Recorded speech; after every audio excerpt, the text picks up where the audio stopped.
Sistemas electrónicos para informática. Unidad 1. Fundamentos de electrónica. Fundamentos teóricos elementales de materiales semiconductores. Para la física, la materia en sus elementos perceptibles se presenta en tres estados principales: en forma sólida, líquida o en gas.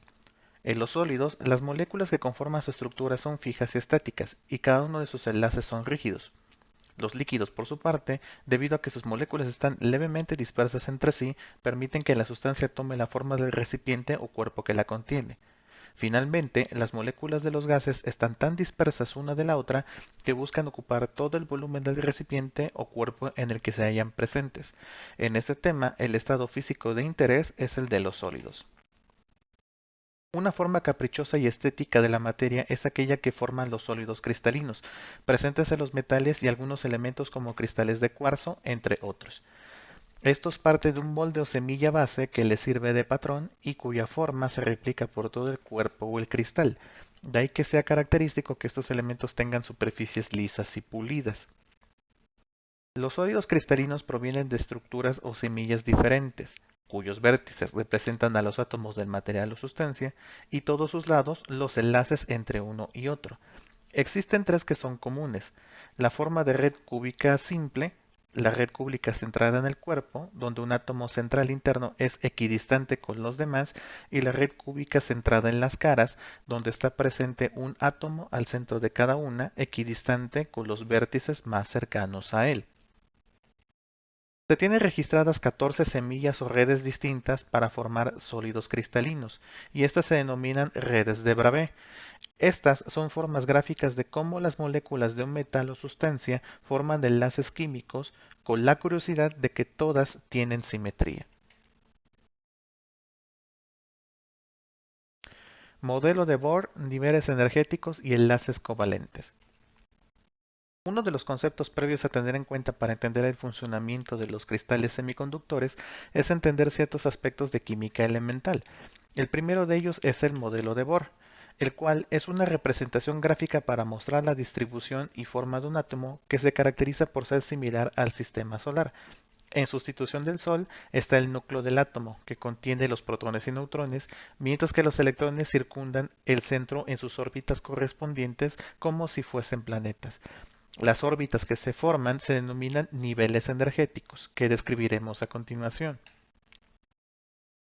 Los niveles energéticos, según su posición y cercanía con el núcleo, tienen una cantidad soportada y definida de electrones máxima, así como una denotación por letras, que van desde la K, siendo esta la que marca el nivel más cercano, hasta la Q, que representa al nivel más lejano. A mayor cercanía con el núcleo, los niveles energéticos presentan un mayor enlace con él, es decir, sus electrones difícilmente se pueden desprender o separar de dichos niveles, mientras que los más alejados no tienen un enlace tan fuerte, por lo que sus electrones pueden desprenderse de ellos o unirse con otros átomos para formar compuestos, moléculas o cristales sólidos, como es nuestro caso de estudio.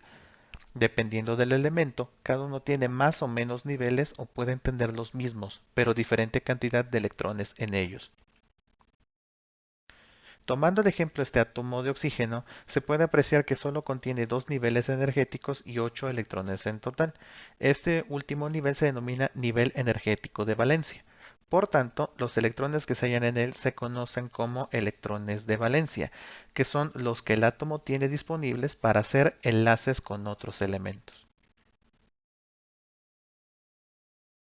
Cuando dos átomos comparten electrones de valencia para generar compuestos o moléculas, están formando enlaces covalentes, y de ellos hay solo tres tipos. Pueden ser simples, donde cada átomo cede un electrón; dobles, si es que se comparten dos; o bien triples, si se comparten tres. Los enlaces no se forman de manera libre y sin límite. De hecho, cada enlace covalente sigue una regla denominada regla del octeto para poder crearse. Esto significa que, sin importar si es simple, doble o triple, la suma de electrones ya con los enlaces creados deben dar como resultado un octeto estable. En la imagen de ejemplo de enlace simple, el par de electrones enlazados hace que, entre ambos átomos que originalmente tienen 7 electrones de valencia cada uno, se cuenten 8 electrones.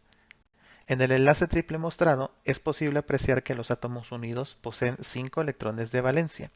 Con dicho enlace se cuentan 6 electrones y el par restante en cada uno suma un total de 8. Finalmente, en el enlace doble, cada átomo tiene 6 electrones de valencia.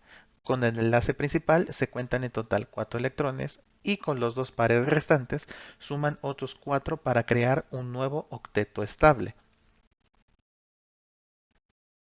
Modelo de bandas de energía.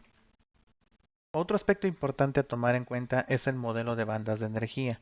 Esta representación abstracta y gráfica permite ilustrar el comportamiento de los electrones ante fenómenos que provocan su movimiento y que, como consecuencia, generan un flujo de corriente eléctrica.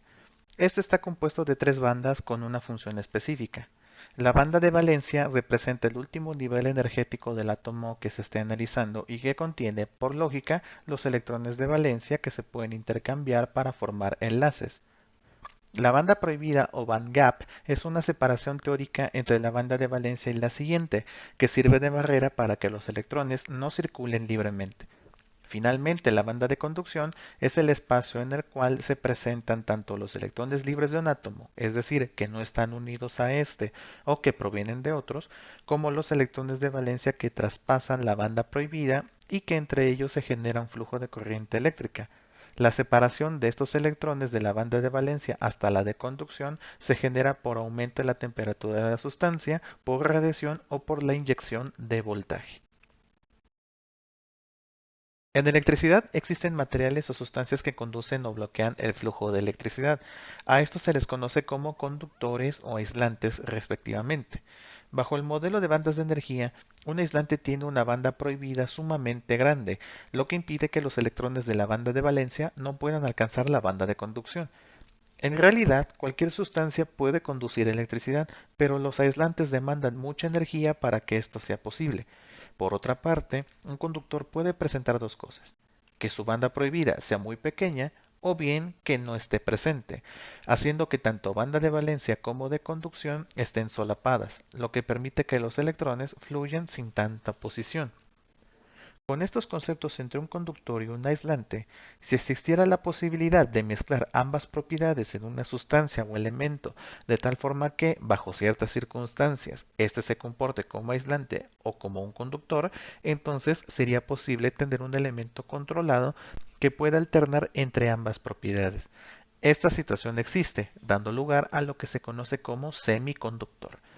Estos poseen propiedades aislantes de origen y se vuelven conductores ante determinados fenómenos. En el modelo de bandas de energía sería un equilibrio entre las 3 bandas o bien una separación razonable entre la de valencia y la de conducción. Teoría de materiales semiconductores. Como se mencionó previamente, un material semiconductor es un tipo especial y natural de elemento que tiene propiedades de conducción y aislamiento eléctricos a nivel intermedio. Los elementos de la tabla periódica que cumplen con esto son dos. El silicio, cuyo número atómico es el 14, tiene a su vez 4 electrones de valencia y se pueden encontrar en forma de cuarzos, ágatas, jaspes, entre otros. Este material es el más común de hallar en la naturaleza. El segundo elemento, el germanio, un elemento más pesado, está ubicado en la posición 32 de la tabla periódica e igualmente contiene 4 electrones de valencia. A diferencia del silicio, este está presente como elemento adicional con otros elementos como la plata, el cobre, el zinc, entre otros. Un átomo de silicio bajo el formato del modelo de Bohr sería como se muestra en la imagen. Posee 3 niveles energéticos y en el último están presentes los electrones de valencia. Mientras que un átomo de germanio, poco más del doble de pesado que el silicio, posee 4 niveles energéticos y comparte con esta sustancia el mismo número de electrones de valencia, con los cuales unirse con átomos de su mismo tipo o bien con otros. Cuando estos elementos se consiguen de manera natural y pura, se dice que son intrínsecos. Estos cristales semiconductores se replican bajo la forma de la red cristalina cúbica centrada en las caras. En la imagen se muestra un cristal a base de átomos de silicio que ilustra dicha red cristalina y que nos ayudará en las explicaciones siguientes. Lo que se detallará más adelante ocurre exactamente igual con cristales de germanio. Cabe destacar que cada átomo comparte cada uno de sus electrones de valencia en enlaces covalentes simples y se puede apreciar la presencia de octetos estables en cada uno. En condiciones normales y estables, un cristal semiconductor intrínseco o puro se comporta como un aislante. Esto se debe a que todos sus electrones forman enlaces y no queda alguno libre con el cual crear otra unión. Esta propiedad de aislamiento eléctrico cambia cuando el cristal es sometido a una elevación de la temperatura, siendo esta la más común, o bien por la inyección de voltaje por parte de una fuente eléctrica externa. Estos fenómenos provocan que los enlaces entre átomos se rompan y que los electrones empiecen a fluir por todo el cristal. En la animación se empleará únicamente un electrón para hacer más sencilla la explicación.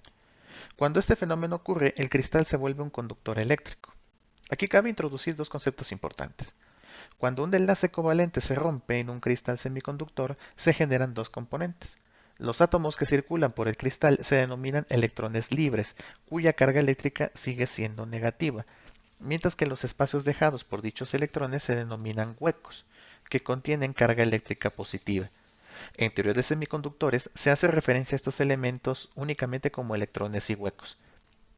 Cuando la temperatura disminuye o se deja de suministrar voltaje al cristal, los electrones libres se ubican en algún hueco disponible y con ello volver a crear enlaces covalentes, volviendo a la estructura original. Esto provoca que el cristal sea nuevamente un aislante. Como nota importante, al hablar de ruptura de enlaces del material no se habla de una ruptura física, es decir, el cristal no se hará pedazos cuando esto ocurre. Los electrones de valencia tienen este comportamiento, recordemos, porque no están tan ligados al núcleo del átomo. Siempre que no se altere el número de protones o neutrones, el elemento sigue siendo el mismo. Retomando el esquema del modelo de bandas de energía, cuando un cristal semiconductor sufre de ruptura en sus enlaces, esto implica que los electrones de la banda de valencia tengan la energía suficiente para traspasar la banda prohibida y circular a la banda de conducción. Esto hace que el cristal sea un conductor eléctrico hasta que se estabilice. Estas propiedades de conducción e aislamiento eléctricos han sido aprovechadas por el hombre para crear modificaciones que alteren el comportamiento de los semiconductores para que sean mejores conductores o aislantes.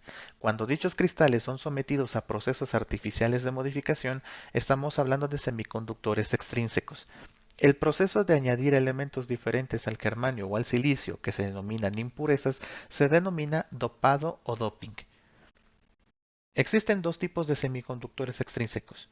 El primero de ellos se denomina material tipo N, el cual se distingue porque las impurezas que se le han añadido tienen una cantidad de electrones libres adicionales. El segundo tipo, llamado material tipo P, se caracteriza porque las impurezas presentes tienen una cantidad mayor de huecos.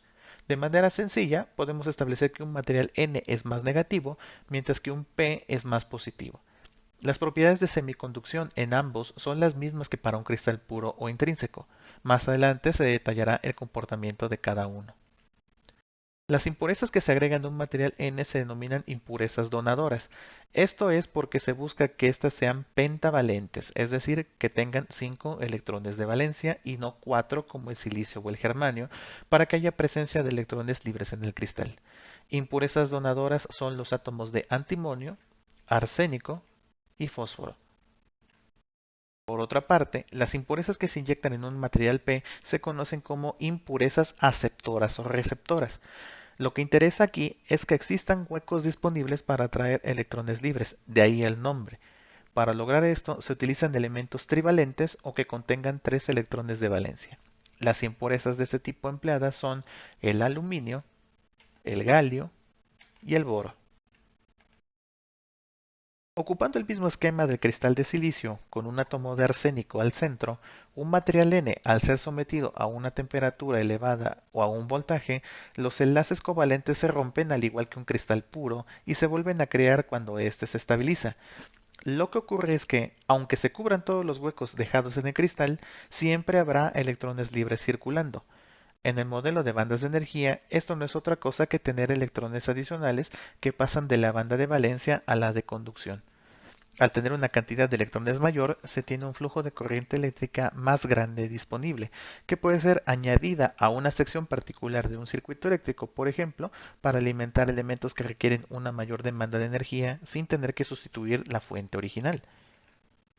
En cambio, un material P con un átomo central de galio como ejemplo forma 3 enlaces covalentes simples y queda un hueco en espera de ser ocupado. Al ser sometido el cristal a los fenómenos descritos previamente, La ruptura de enlace se produce normalmente y se dejan electrones libres. Cuando el cristal se estabiliza, todos los enlaces se forman nuevamente, pero aquellas partes donde hay átomos trivalentes siempre tendrán un hueco que no se llena. En el modelo de bandas de energía ocurre que, tras la existencia de huecos en la banda de valencia, los pocos electrones libres en la banda de conducción son atraídos por ellos, pero el intercambio de electrones libres en la banda de valencia sigue presente, pasando estos de dicha banda hacia la de conducción, pasando por la banda prohibida. El intercambio o unión de materiales semiconductores N y P en grados diferentes de dopado se emplean para distintos propósitos, sea de control, bloqueo, amplificación o reducción de corriente eléctrica. Dichos materiales son la base de todos los componentes electrónicos activos, es decir, aquellos que no son resistores, capacitores o inductores. Los cuatro tipos de componentes electrónicos por orden de construcción son los siguientes. Los más simples son los diodos, compuestos de un cristal N y uno P, los cuales sirven como elementos de conducción o bloqueo de corriente eléctrica. Los hay de silicio, de germanio, emisores de luz conocidos como LEDs, fotodependientes o variables. La evolución de los diodos son los transistores, los cuales son combinaciones de dos materiales N y P o viceversa. Además de conducción y bloqueo, suman la capacidad de amplificar o reducir corriente. Esto los hace ver como interruptores electrónicos simples, que son activados por una corriente eléctrica baja o por un voltaje pequeño. En el caso de los primeros se les conoce como transistores de unión bipolar, BJT, mientras que a los segundos se les denomina transistores de efecto de campo o FET. La evolución de los FET son los transistores FET de metal óxido semiconductor o MOSFET, los cuales están diseñados para funcionar como elementos de bajo consumo y de alta potencia. Los siguientes son una combinación de un par de cristales N y otro par de cristales P que se denominan tiristores. Estos componentes poseen el comportamiento de cualquier transistor, con la diferencia de que su activación depende de ciertos rangos de voltaje para activarse o desactivarse, y, la más importante, funcionan como elementos de control y manejo de potencias muy altas, tanto de corriente como de voltaje. Todos los componentes electrónicos activos pueden soportar señales alternas, pero normalmente son a bajas potencias o rangos muy específicos. Los tiristores son capaces de soportar tensiones de 120 volts o más y flujos de corriente altos.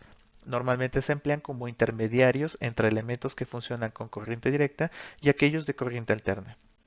Finalmente, y tras la miniaturización de los componentes electrónicos, especialmente de los transistores, se dio paso a la creación de los circuitos integrados o chips. Estos elementos pueden ser un circuito complejo reducido a una placa de silicio muy pequeña o ser un conjunto de circuitos eléctricos en el mismo espacio.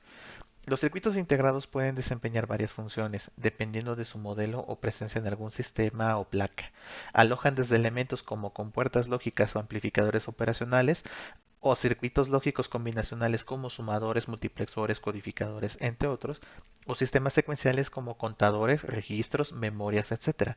En la parte más compleja, estos chips funcionan como memorias de solo lectura ROMs, microcontroladores o microprocesadores en algún sistema o aparato digital.